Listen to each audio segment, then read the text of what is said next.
In 1959, Tony Accardo and his wife went to Europe on vacation, leaving from Midway Airport October 13, 1959 to England, France, Italy, and Switzerland.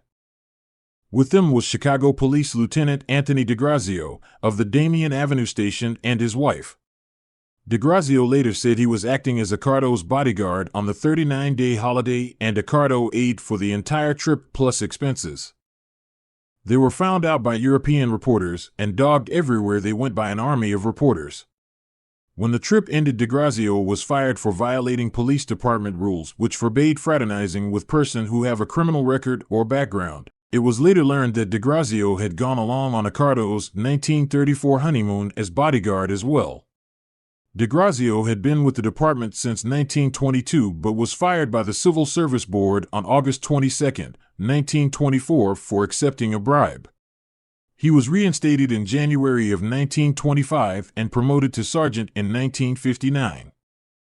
Remarkably, DeGrazio, who was the brother of Northside Capo, Rocco DeGrazio, said that he was not aware that Mr. Accardo has such an unwholesome reputation. A reporter asked, "Didn't you read the newspapers about Accardo?" To which DeGrazio replied, "And just because it's in the newspapers, I should believe it." Police Captain Louis Postle was at Midway Airport when Accardo and party arrived.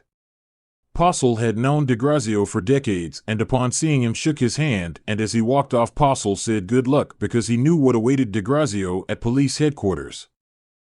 Police Commissioner Timothy O'Connor relieved Postle of his duties and reassigned him to the Loop Traffic Office answering phone complaints. Postle died of a heart attack a few months later. This scandal also brought unwanted publicity to Rocco DeGrazio. It was revealed that his undertaking license was revoked on the basis of poor moral character and with hoodlum connections.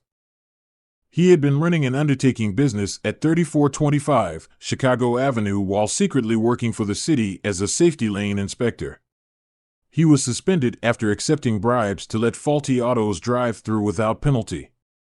On September 23, 1961, Rocco was arrested at his lavish gambling club, the Casa Madrid, at 171 North 25th Street in Melrose Park, which doubled as his home. The Casa Madrid was shut down shortly afterward. At one point, the DeGrazios had been a force to contend with. In 1932, Rocco, Andrew, and Nick DeGrazia, known for their ruthlessness, were in control of slot machines for the syndicate in the western suburbs. By 1934, Rocco was the undisputed ruler over Melrose Park and the leader of the Capone organization in the north and west suburban sections of Chicago. On July 1943, Joseph DeGrazio and his brother, Andrew, were the prime suspects in the brutal shooting murder of a dice girl named Laura Stakowicz. Police called the death a suicide, although she had been shot through the back of her head. Brother, Andrew, was partners with Rocco in 1946 in a tavern called the Lumber Gardens in Norwood Park Township. Its license was pulled in 1948 after it was rated 13 for gambling infractions. In 1947, the two were arrested for threatening a Melrose Park pharmacist named James Dwyer, who paid his gambling debts to the brothers with a series of bad checks. The brothers told Dwyer to pay them in opium and morphine. Rocco had insisted that the drugs were for doping horses, although most people assumed that the drugs were for Andrew, who was an addict. Andrew's wife committed suicide with a gun. In the first part of May 1959, Andrew got very drunk and fell asleep after eating a large meal that included an Italian sausage. The coroner ruled that he died by choking, probably from vomiting in his sleep. The story then spread that he choked to death on the sausage.